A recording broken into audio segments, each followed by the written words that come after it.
gentlemen, welcome back to Volt Street Beats. It's good to see you here again. And let's not beat around the bush. This is a Cathy Zhong custom creation. This is the one a lot of you have been waiting for, as well as me. This is the Angus custom tribute guitar. No trades on the headstock other than an Angus name with a devil tail. This is a custom built tribute guitar, and it's really cool. While it's not like a Gibson in any way, shape, or form, it does capture the vibe. It does have a different shaped body. It does have a different thickness. It does have different bevels. It does have things that's different. But it captures that essence. The switches are in a different place. The pickguard is in a different place, and it's different. But when you look at it, it screams Angus Young. And that's what the purpose of a tribute guitar really is, especially one that you can afford. But how's the quality of this guitar? That's the big question everybody's been wondering. What's this guitar going to be like when it finally is done and when it comes in? So now I could be wrong, but I'm pretty sure that these initially are 1 through 6 limited editions. This one happens to be number 6, which I wasn't expecting. I thought we had a prototype coming. But obviously this is got a serial number on the back, and I'm going to go over that serial number with you real quick. That is an AY 1970, and let me make sure I get this right, okay? Because they're pretty cool. They're pretty cool numbers, what they represent. AY 1970 MVT 6. So your AY, of course, is Angus Young. Your 1970 is what the guitar is meant to emulate, what to capture the feel of. And then your MVT is your Maestro Vibrola, and the T is tribute, and the number is 6. So this is number 6 of the tribute limited editions. And I believe, but I'm not sure. I'm pretty sure you'll have to contact Cathy Zhong on this one at Cathy's Custom Guitar, cathycustomguitar.com, and ask her, I guess yourself.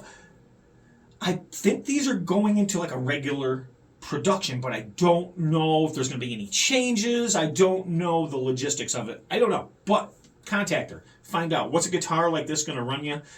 Probably going to run you right around $500 is what I'm going to guess. At least that's what I'm told. So take that with a grain of salt. But is it worth that price? Well, we got a beautiful mahogany body.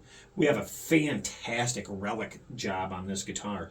And the relic job is really good on the body, neck, and headstock. Really good.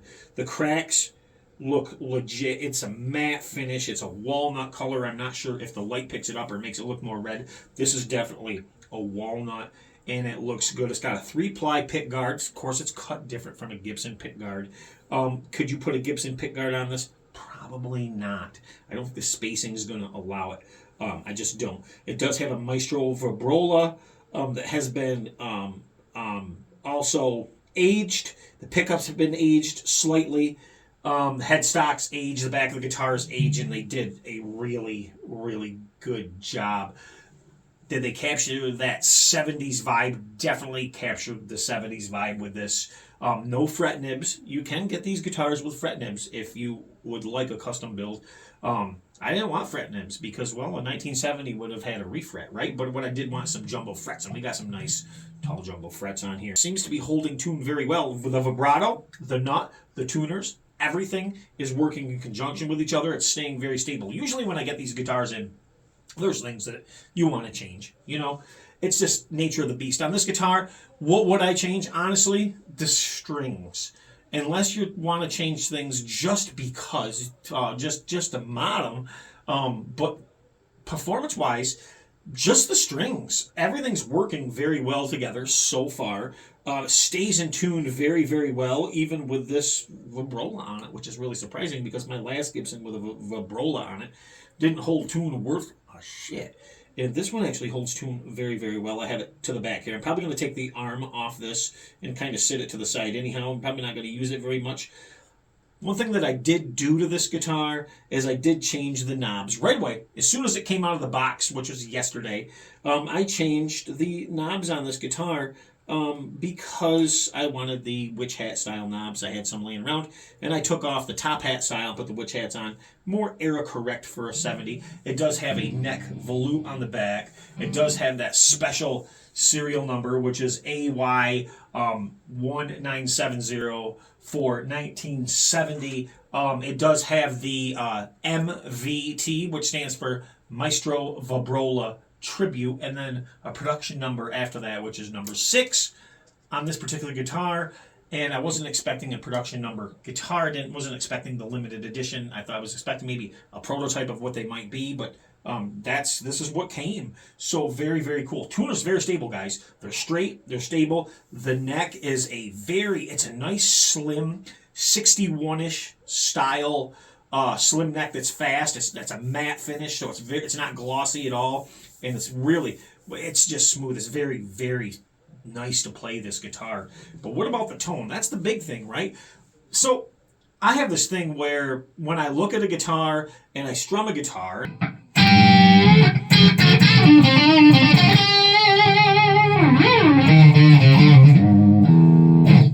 when I hit a note on a guitar, how does it make you feel? What's the tone that's coming out of it? Does it have that Angus bite? Guess what? It really does have that Angus bite, which is really...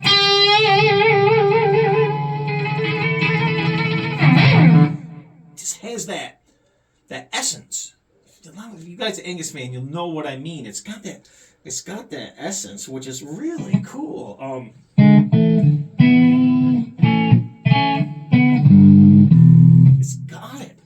It's got it all day long. It feels good. You can feel it. I don't know how to convey that through a video, but you can feel it. Everything's working in conjunction properly. What's inside the guitar? I don't know. I haven't looked in it. We're going to go, you know what? We'll get out of the studio. We'll go down into the kitchen today. We'll open this thing up and see exactly what's in it. Man, I dig this guitar.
So another thing that's nice is the volume roll-on and roll-off. It's very smooth. It tapers.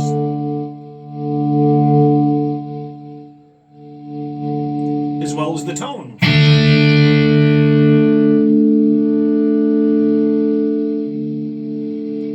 And it does it in all positions, which is really good.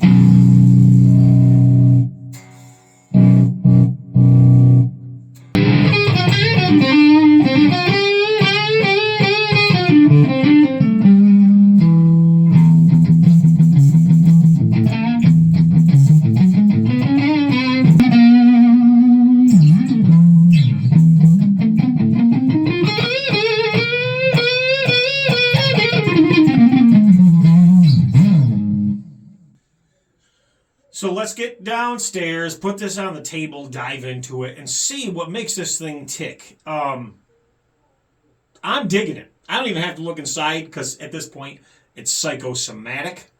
Whatever's in there is definitely working. And by the way, no microphonic feedbacks coming through the amp, nothing like that.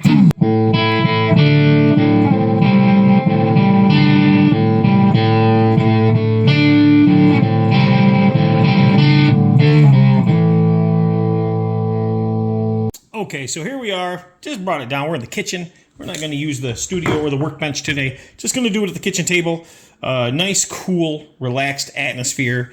And here she is in all its glory. I just think this is a fantastic guitar, guys. I really, really do. I mean, what an outstanding looking and playing guitar. But we're gonna dive into it, see exactly what makes this thing tick. We have to see what makes it tick. Curiosity killed the cat, as they say. We may get in there and find the worst electronics ever, but everything's working together. And at the end of the day, that's what matters, right? If it works. And obviously, it is working. So, well, let's get these strings off first. And we'll get these off, loosen them up, cut them off, and put some new strings on this guitar because that's the first thing that's got to go. I'm going to run 10s on this. I might have to adjust my action or my my neck afterwards, but I prefer 10s, and we'll give this guitar a good, even though it's Relic, we're going to give it, see, it's a thing with Relic guitars, they come dusty and dirty. I personally just don't like that, so I'm going to clean it up, because I like, even though it's a Relic, I want it to be a well-cared for Relic. So, I hope that makes sense. Let's get rid of these strings. Yeah, I could have saved them, but I'm never going to use them again. I'm not a big string saver, that's for sure. And then while we're in here, we always make sure that these nuts are tight also. And what's nice about a Relic is, well, we don't have to be as careful and worry about every single little scratch that we get on it, because it's a Relic. So tailpiece bridge, these are very interesting units here, and it works very well. But I know you guys are dying to see. This should have this should be an open cavity, not because originally this guitar, if it was an original 70 real one, it would have had 3 pickups. So this should be a swimming pool route. I hope it's a swimming pool route. Let's pull off our bridge and see what we got here. Just an unbranded, unlabeled bridge, but it's working. And now we can pull off the rest of our plastic here. So we'll set that to the side here, check all this out, but we're gonna move our bar back and let's pull this pickguard to see what's going on. And we almost have all the proper screws, at least, except for one that would definitely be down there. Let's pull this out. Oh boy, I'm so excited to check this out. Let's see if we can get this out. Yes, long neck tenon right there, ladies and gentlemen. You see this? Long neck tenon in this guitar.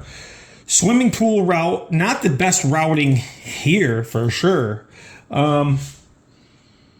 Definitely mahogany. Yeah. So pickups I don't know what they are, but they sound good and we're not changing them. So there you have it.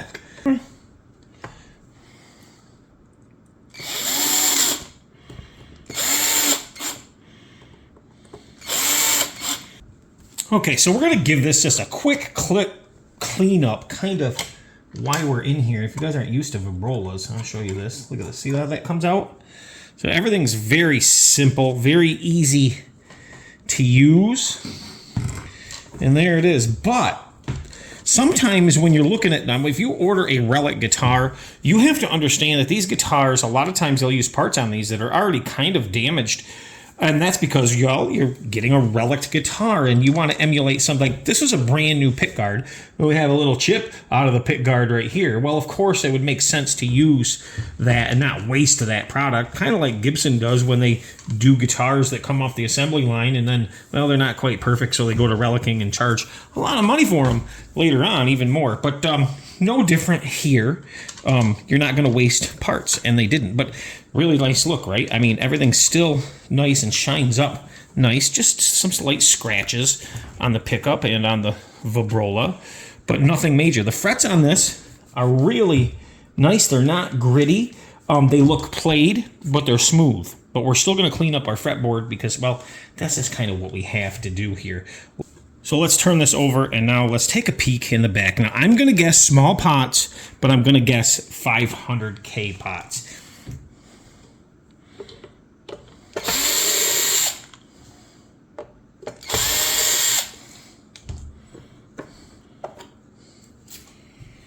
Okay, here is our electronics cavity. And I can tell you by looking at these pots, these are going to be the small dime size 500K pots. These sound so good. Maybe change the caps. That's all I can think that I'd really do to this guitar is change the caps because it does sound good. Is it? You open it up and go, no, wow, you got a bunch of wires in here. Nothing's tucked away neatly, so you can definitely make it look a lot better. But it's all working, and I guess that's the point. That's the psychosomatic part of it. It's still working together. And they really need to clean up their wiring in some of these, though. Although, have you ever seen inside of a 1970 SG? They're not the prettiest thing either, and you'd be surprised at the little caps that are in those too. Okay, I'm really liking this. This is looking pretty good. I like the guitar. So let's clean this fretboard up here real quick. So everybody says, what is he doing? Well, if you've ever worked with fine furniture, we've discussed this on this channel before. If you ever have built fine furniture or you have antique furniture and you want to preserve it and maintain it and clean it and condition it, and you can see this. Look at this. You're going, whoa, what just happened to that fretboard? His fingers are like magic. Well, an old secret to woods, and this doesn't mean it's going to hurt your guitar because this is used on antique furniture for centuries, actually, is organic coconut oil. That is right. Organic coconut oil works wonders. You just got to make sure to get it all off. And what the wonderful thing about this is it's good for your skin too, so but we can use this on the guitar itself, on the body, and it'll preserve the body and shine it. You see that? I hope you can see that it's going on here. Okay. So we can rub this all off later on, but don't be afraid. I'm using this on the body just to get what's on my fingers off. Okay, so don't be afraid. And we can take our rag, come back, wipe it in, and it goes away really fast. Like it's not going to leave a residue. As long as you wipe it off, it won't leave a residue. But it makes the wood, just gives it that more, well, clean appearance for one. But watch the fretboard. And you want to get this off, though. You don't want this to, because it'll solidify, which means become solid for those of you who didn't go to school.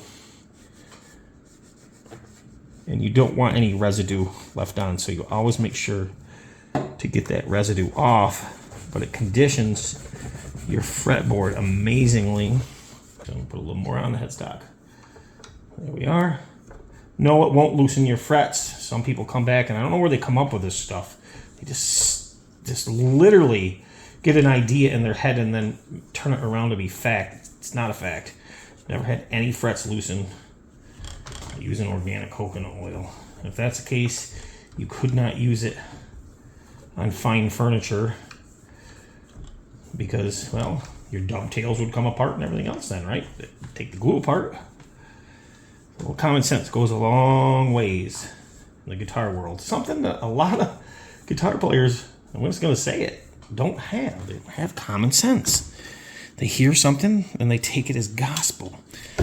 We don't do that here at Full Street Beats.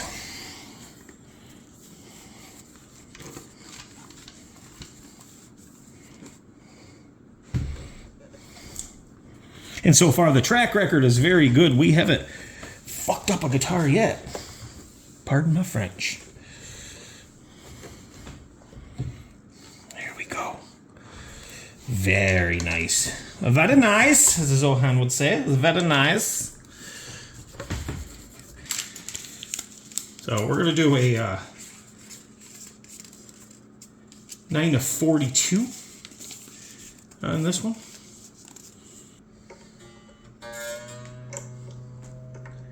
And okay, guys, so what do you think about the guitar? I know it's not the prettiest thing on the inside. Routing could be better for sure. But it's a great sounding, great playing guitar. It's got the feel, it's got the vibe, and I'm really digging it. Action's fantastic. I didn't have to do a thing to the truss rod.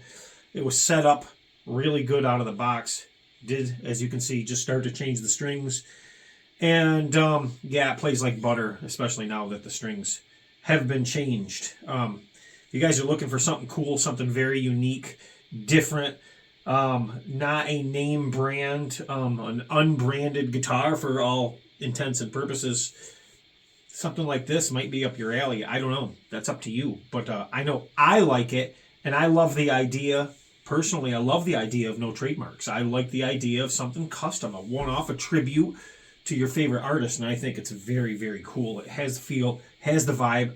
I am really liking this guitar, and if you guys, you've seen the Malcolm, let me grab that real quick. These are the Young brothers, and we have the Malcolm, and we have the Angus both, and they're both very impressive guitars, both very, very different. If you're looking for something shiny and beautiful, this is very nice. This was done to my specifications, and I wanted it glossy. Very nice. We have actual Gretsch knobs on this now. Unbranded, untrademarked guitar again. Malcolm on the headstock, custom serial number, Malcolm Young #1 with Malcolm Young Beast on the back, and a unique serial number for Angus Young. On this one's, I think these two are probably some of the coolest guitars to have in a collection that's not going to cost you thousands and thousands of dollars, that you can enjoy playing, take out, even gig them, and if something happens, well, you still might get your feelings hurt a little bit because they're super nice guitars and they're very unique, but at least it doesn't hit you that hard in the wallet if something did happen to them. And I guess that's the point of these guitars. They're for the real working man who lives on a budget and can't afford the extreme prices of high-end guitars when they're not professional gigging musicians making millions of dollars a year and getting sponsored. It's that simple. So yeah, they're cool, and that's who they're for. And if you are that person who really likes the high-end stuff, more power to you. Probably not the channel for you, probably not the guitars for you, but who knows? If you play one, you just might like it. So I'm going to get back to playing this thing and enjoying it, and I hope you guys have a fantastic day. And if you haven't already, please consider hitting that like button, sharing, and subscribing, and hitting that notification bell to stay up to date on all kinds of cool new guitars that are coming through this channel. Thanks for watching Full Street Beats, guys. And remember, it's rock and roll that makes the world do that spinny thing. We'll see you soon.